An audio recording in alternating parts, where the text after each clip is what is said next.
Only 1 week into spring training, the Minnesota Twins are plagued by injury. This was the same problem that happened in 2022 that kept them from actually competing in the AL Central, and it's already happening. So what does this mean for Twins players that are hurt? Will they return in time for the regular season? And what does it mean for players who need to step up and be that next man available? If you like talking baseball, if you like the Twins, make sure to stick around. I'm Clemhawks if you are new, and we talk baseball pretty much every day on this channel. So if you do like the content, please like, subscribe, and comment, because that's why I do these videos, is to talk with you guys in the comments about baseball. So in this video, we are going to be talking about the Twins' injuries, and like I said, it's kind of a lot. It's a problem, and we're only a week into spring training. It's the 3rd of March. We are still roughly 3.5 weeks out from the regular season. A lot can happen. On the positive side, a lot can happen. They could get healthy, but the negative side is more players could get injured or they could be out for the regular season. So here are the players that are injured according to ESPN from the Twins, and the reason I'm making this video is because Nick Gordon was injured today, or at least he was diagnosed today with a mild to moderate left high ankle sprain. That's not good. Okay, so I'll have the roster up here too, and we'll talk about what that means for players. But Nick Gordon, he's kind of an everyday player, right? He is kind of an everyday player. Just depends on what position he's going to be at, whether it's the DH, whether it is in left field, whether it's at second base, and maybe he gets to come in and pinch run because he's fast. He's going to be out for a little while, and a moderate to high-ish ankle sprain, I would think that he would be okay to come back before opening day, but he's definitely going to be limited and might not start on opening day, depending on how bad the ankle actually is. Jose Miranda is another one. He actually played in the game yesterday that we made the game review for, had the 1 RBI in that game, but he is limited to first base and designated hitter for the start of the season due to right shoulder soreness. So, throwing the ball across the diamond at third base, that's going to be a problem for him. And I'm not sure how long that has gone on, but that's a big player. Maybe the Twins knew that as they signed Solano, as they signed Kyle Farmer, obviously, to also replace Gio Urshela last season. That is a big player. He is a big right-handed bat that the Twins will not have, at least for a while. Of course, I covered this yesterday, but Gilberto Celestino, he's out because he had surgery on his thumb. It doesn't say how long he's going to be out, but I would guess if you're having surgery on either your throwing hand or how you swing the bat, that's going to be I think it said 6 to 8 week injury. That's 2 months into the season. They'll probably end up putting him on the 60-day IL. That's a huge right-handed bat in the outfield. So you've already lost 2 outfielders now because of Nick Gordon. I'll say he's a left fielder for the sake of this, but you've lost 2 outfielders, so now you're down to 7. Plus, one of them is right-handed. You only had 3 of them on your roster. That's not great. Continuing down the list, Trevor Larnach. He's day-to-day, and it actually doesn't specify his injury, but in February, the end of February, the last day of February, he is ruled day-to-day. That's a big bat. We're expecting a lot out of Larnach this year, I think, if you're a Twins fan. This is kind of the year that separates him from, being a guy who plays on the bench or obviously, if he's hurt, that kind of, repeats a pattern there. But I think this is a year Larnach would really step up and be a left field, right field player for the Twins, especially if they get rid of somebody like Kepler. That's a problem. You see the trend here? It's a problem that players are getting hurt this early into the season. The big one that surprised me here, Alex Kirilloff. I did not know he was ruled out, and I don't even know what his injury is, if this has occurred within the last little while or if it's still his wrist injury that he is nursing.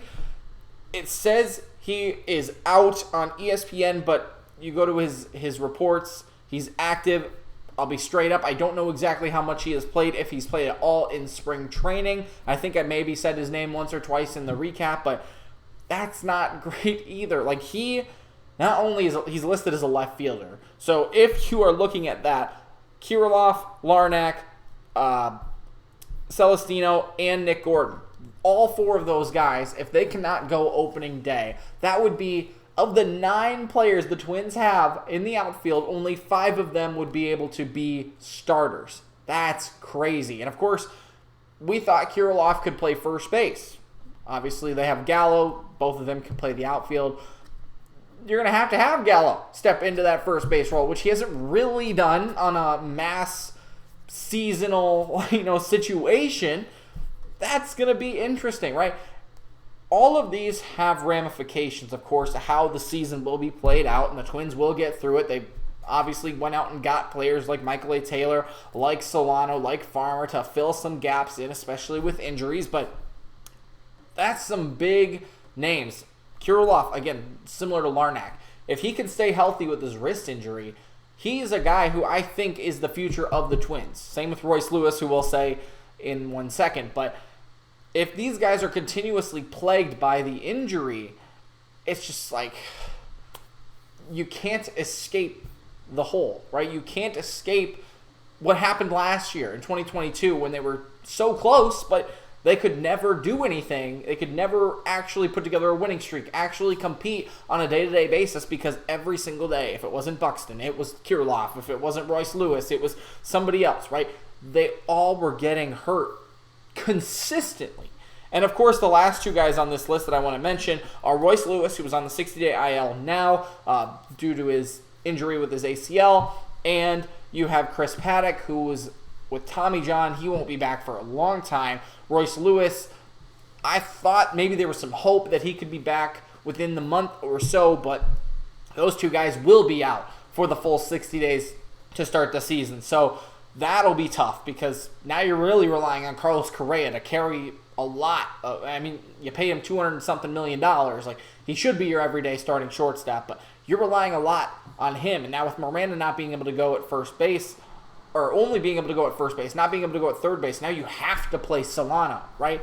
Same with Celestino being hurt. Now you have to go to Michael A. Taylor as your next man up as a right-handed bat when Buxton either needs a day off or, can't go because of injury. So what does this mean, right? I've just talked to you for 7.5 minutes about all the injuries that happened so far with the Twins. What does this mean for the next guys up? Well, good news, I think, if you're a fan of like Brooks Lee, or I guess Matt Wallner's probably another one. Those guys are going to get opportunities this year.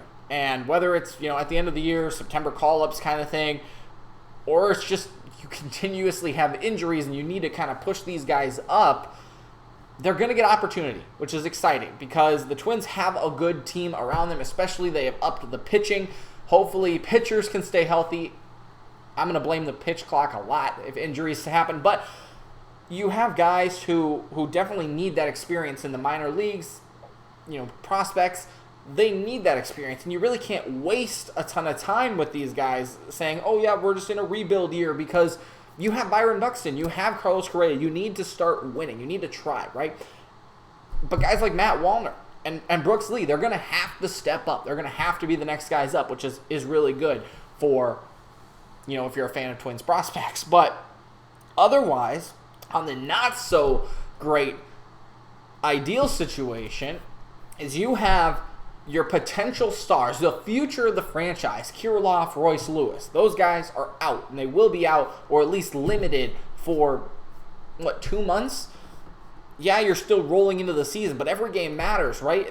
And you see that if the Guardians or the White Sox, who are going to be competitive, if they get out to an early lead in the division, that's going to be just you're digging yourself deeper every single game that you lose. And if these guys can't stay healthy, especially if guys like Buxton and Correa, who were hurt last year for a little while, if they do go down again, because I feel like you almost have to plan for that, that seriously hurts the Twins in their longevity to compete for a division title.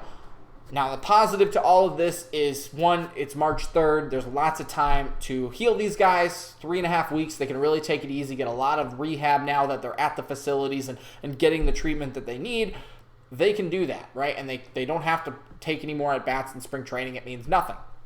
But you got guys like Miranda, who I think need the at-bats too, right? They need the at-bats. Nick Gordon, they need to get ready for the regular season. So, like, on a positive note, you still have plenty of time. They are only day-to-day injuries for the guys like I just mentioned with Gordon and Miranda and Larnack. But you've got guys like Royce Lewis, Paddock, Kirilloff, Celestino that will be out for like 2 months.